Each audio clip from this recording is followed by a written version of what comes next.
Hello, hello. Um, this is a recording of a recent article that I wrote called Skin Science 101: How Skin Actually Works. And it is the first article in a series of, I believe it's going to be 9 articles, although don't quote me because, sometimes I do things, I say that I'm going to do things in like a certain way, or I'm going to accomplish things in a certain way, and it doesn't always pan out that way. But I don't know. I think right now it's going to be 9 articles by the time that it's done. Okay, I'm actually trying to talk and also just comment really quickly about what I'm doing. So I'm a little thrown off. I'm just recording an article, but feel free to uh, listen, ask questions after. Okay. I just thought this would be cool because I've been writing a lot of articles, and I feel like sometimes, like, you put all this work into writing this stuff, but the attention span is so small with people that I thought I'd put it into a recording so people could just listen to it in case they didn't want to read it. So that's what I am going to do now. So, Skin Science 101: How Skin Actually Works. This is a baseline guide to how skin actually works and what effective skincare is built on. Skincare really works best when it respects how skin functions, not when it tries to overpower it with, miracle working trendy actives or aggressive stimulation or micro injury or all these things that the skincare industry has really pushed over the years. And I get it because there's been definitely some science that shows that some of those things work, but ultimately those things only work when your skin barrier is actually functioning properly from the get-go. So if you have a really like ratchet skin barrier, if things are, you're putting all kinds of aggressive actives and different things on your skin, and then you go to do these different types of procedures that are ideally meant to make your skin better, often it's going to cause more damage. And as I get into the different articles, you'll hear why and you'll understand more of the why behind that. At its core, skin has one primary job, and that is to protection. Everything else, your glow, your smoothness, your clarity, your aging, etc., it all comes downstream of how well that job is supported. And that is the understanding, um, or sorry, the understanding that skin health precedes pretty much all of that stuff, any of those other goals, has always been the biological foundation of ETHYST since it launched in 2022. And as research continues to catch up, that message is becoming even clearer that keeping skin healthy isn't just supportive, it is the entire strategy. It is ultimately what you need to do first and foremost before anything else. All right, so let's talk a little bit about the why. The skin barrier is the control center. The outermost layer of your skin, the stratum corneum, which is often called the skin barrier, it's made of skin cells, which are called corneocytes, held together by lipids, primarily ceramides, cholesterol, and fatty acids. Think of it like a brick wall. The cells are the bricks, and the lipids are the mortar. And if you want to see a guide or a diagram of that, you can actually see it in the article, which I will link below as a transcript for this entire thing. Obviously, I'm adding in some things here and there, but for the most part, the transcript will be there. When that mortar is intact, so again, remember the mortar is the lipids. And when that mortar is intact, the wall works. And when it's compromised, everything else starts to fail. So a healthy barrier, what it does is it helps to keep water in, it keeps irritants out, and not just irritants, but pollutants, toxins, free radicals, viruses, all kinds of stuff that you don't want in your body. It regulates inflammation, it supports the skin's microbiome, and it signals proper repair and renewal. And ultimately, it keeps your body in homeostasis. So our skin barrier is quite fascinating. It's the thinnest, layer of skin just on the outermost layer of our body, and it protects us from so much stuff. And what happens is like when you get microchannels in that skin barrier, you'll find that you'll start to see all kinds of surface issues because it's aggravating what's going on in there and it's causing inflammation. Most skin issues are not caused by dirty pores or a lack of actives. They start with barrier disruption and inflammation. Hydration versus oils versus moisture, they are not the same. Although everybody tends to get these mixed up, and I totally understand why, because it's pretty convoluted and pretty confusing. I actually am going to, I think it's Article 3 that I did an entire breakdown of hydration versus oils versus moisture, but we're just going to get into it a little bit here. So most people don't realize the skin has two separate systems, and these systems are actually systems within systems, and that's why it gets really confusing. So it has two separate systems, a hydration system and an oil system. And although hydration can assist in controlling and decreasing sebum, which is our oil, and any overproduction, oil does not hydrate skin. Moisture comes from a combination of both lipids and hydration, but they refer to two different aspects. Hydration refers to the water content in skin, like humectants pulling water in, while lipids, oils, and fats create the protective moisture barrier that seals the water in and prevents water from escaping, aka something that you might have heard of before called TOOL or transepidermal water loss. Your skin needs a balance of both water for plumpness, and that's where you're getting your hydration, and oil to lock it in, which is your lipids. In skincare, humectants like glycerin or hyaluronic acid attract water, and emollients and occlusives, your oils, your butters, your lipids, seal it in. So when you use something like the Daily Ritual Moisturizer that has lots of different hydrators in it, your glycerins, your hyaluronic acid, and then you place your Holy Grail oil over it, you're getting the hydration from the moisturizer, and that's helping to hydrate your skin and helping to regulate your hydration system. And then you're sealing in the moisture with the oil, and that is helping your oil system. And it's regulating your oil system. So hydration without lipids evaporates, and lipids without water feel heavy and they don't improve skin function. So that's why people think, if oily people think they don't need a moisturizer, that couldn't be farther from the truth because the oil in itself is not hydrating your skin. And if you've ever wondered why effective skincare works in layers, it's because skin biology does.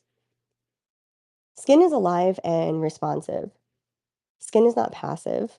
The skin in our largest organ, the skin is our largest organ, and it is connected to literally everything else. People don't think about this. They don't walk around going, "Oh, my skin is an organ and it affects everything." But it does. And it's constantly like sensing the environment, communicating with the immune system, responding to stress, hormones, and inflammation, repairing microscopic damage, and making sure, again, it's keeping you in homeostasis and not letting anything into your body that isn't supposed to be in there. So often people think of skincare as vanity, but in reality, it has way more to do with protecting your overall health. When skin senses disruption from things like over-cleansing, harsh actives, environmental stress, it shifts into defensive mode. And that can show up as acne, redness, sensitivity, dryness, or accelerated aging. Supporting skin means reducing unnecessary stress, not increasing stimulation. And this is where the skincare industry gets it wrong all the time, the marketing at least, is that it's always constantly telling you to stimulate the skin, stimulate the fibroblast, stimulate the it's like, and you guys, again, I'll get into that because there's this fascinating research study that has been done on collagen specifically as of last year. And it's it's always been this thing, like I said, in the skincare industry that we're supposed to be overstimulating. Just stimulate, stimulate, stimulate. It's going to help. And it does in a certain aspect. But again, you have to make sure that you're not causing unnecessary stress. And oftentimes, because the skin barrier is not in a good state, that's what it ends up doing. Anyways, I digress. Inflammation is the silent reckoner. Chronic, low-grade inflammation is behind most persistent surface skin concerns. So your acne, your rosacea, your hyperpigmentation, premature aging, and barrier breakdown are not isolated problems. They are different expressions of the same underlying issue: skin that is stuck in a defensive, inflamed state. Many products promise results by relying on aggressive actives, forced turnover, or irritation. Even controlled microinjury, such as microneedling, works by triggering the skin's repair response. And while this can look effective short term, repeated or poorly timed inflammation, especially without proper barrier support or in cases where the skin barrier is already damaged, often worsens skin function over time. Healthy skin changes and is maintained slowly and steadily using the biological systems we already have access to. And that's why ETHYST is based in the science of our skin and what is actually already existing in our skin. Because you really want to maintain it slowly and steadily through those biological systems. The skin already knows what it's doing. Think about it this way: our bodies already know what they're supposed to do. They do it all day long. You breathe regularly because your body knows that it's supposed to breathe. Your heart beats regularly because it knows that it's supposed to do that. Your blood pumps, right? Your skin is no different. Your skin understands its own biological systems. And so when we replenish those biological systems with products that are actually lending to what's already going on in the skin, you're going to see that it's maintained better. And that slow, steady maintenance is what is going to give you better results in the long run. Skincare is a system, not a single product. Skin is made up of integrated systems that work together to maintain balance and function. And this is why skin does not respond well to ingredients viewed in isolation. Context matters. This is why so many times people will say that an ingredient, for example, is, oh, it's safe, it's been deemed safe and effective. Well, those studies are done in isolation. They're looking at that ingredient in isolation. They're not looking at that ingredient when it, forms a bond with another ingredient inside of a formulation. They're looking at just that one ingredient. So you might be able to say that a certain ingredient might be safe or effective in isolation, but it doesn't necessarily mean that it's always safe and effective in formulation. And this is also why safety and efficacy data on individual ingredients can be extremely misleading when applied to real skin. Because, like I said, often they are studied, these ingredients are studied alone. And when skin responds to formulations, routines, frequency of use, and the overall state of the barrier, you're going to see some different stuff going on with that. But that's fine. More on that another day. What skin does respond to is cleanse quality, water balance, lipid support, consistency, nervous system stress, sleep. Magnesium is obviously a great assistant there, and environment. And this is why systematic routines like the ETHYST Trinity system, built around the biology of the skin, its microbiome, and its natural repair systems, matter more than hype ingredients, matter more than new trends and, oh, look at this new thing on the market. Um, sure, but how does it stack up against the biology? It's also why stacking random products from different random lines often backfires, because your skin is looking for a certain balance of things, and you might have X, Y, and Z in one product, and then you might have X and Y in another, and now you're overlapping, and that can cause a lot of weird issues too. Healthy, resilient skin really comes from systematic routines based in biology. And when the basics are correct, skin becomes resilient. And when they aren't, no active on the planet, no active on the planet, no miracle treatment, no crazy, like assertive, aggressive micro injury procedure, nothing can compensate. How the skin's systems work together and why they change over time. Healthy skin is not maintained by a single mechanism. It is the result of multiple systems working together in balance. The skin barrier regulates water loss and protection. The microbiome helps control inflammation and immune signaling. And even more so, I mean, I'm telling you, wait until I get into the collagen signaling. It is fascinating. Sebum production provides natural lubrication and antimicrobial support. Cell turnover renews the surface and repairs damage. And the immune and nervous systems influence inflammation, healing, and reactivity. It's honestly wild how well designed this system is, but also not if again, just look at how precise our biological mechanisms are. I mean, it is wild. It's fascinating, interesting. It gets me excited. I don't know. When these systems are supported well, skin maintains itself efficiently. Repair happens quietly, inflammation resolves appropriately. That's the biggest one. And the barrier rebuilds without constant intervention. With age, this balance gradually shifts. Cell turnover slows, lipid production decreases, natural moisturizing factors decline, barrier repair takes longer, inflammatory responses linger instead of resolving quickly. But here's the part that people miss a lot. This is often described as loss, but biologically, it's more accurate to think of it as our systems slowing down.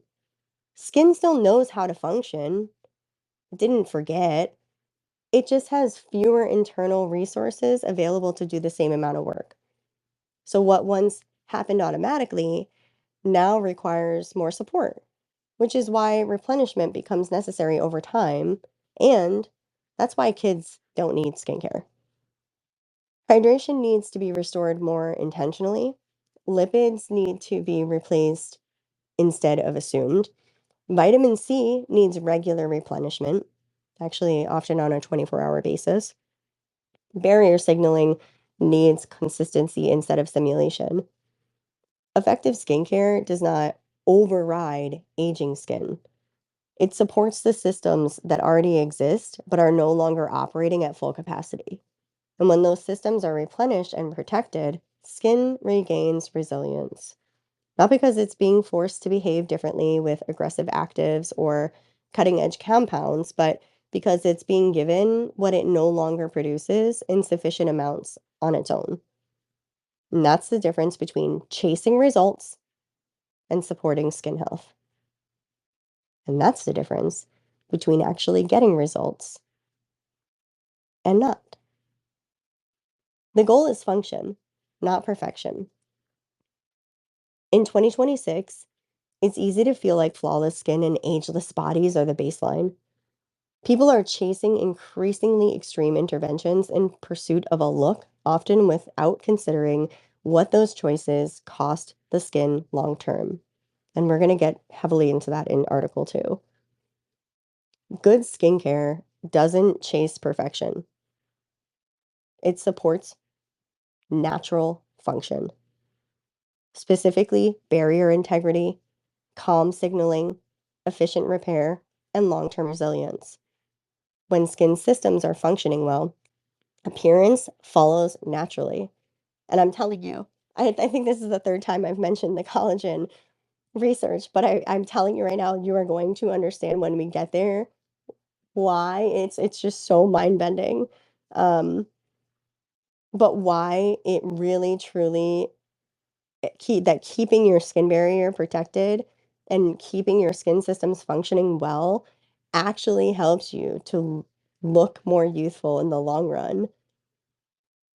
Oh god, I just can't wait to get there. It's so wild. So the goal really isn't to chase like anti-aging. It's to make sure your systems are functioning well. The skin doesn't need to be forced into submission. It needs to be supported in doing what it's designed to do. That is skin science. Everything else is application. And once you understand the function, you can start to choose the application more intentionally. Questions are welcome. More to come. This was article 1 in my Skin Science Applied series entitled Skin Science 101, How Skin Actually Works, a baseline guide on how skin actually works and what effective skincare is built on.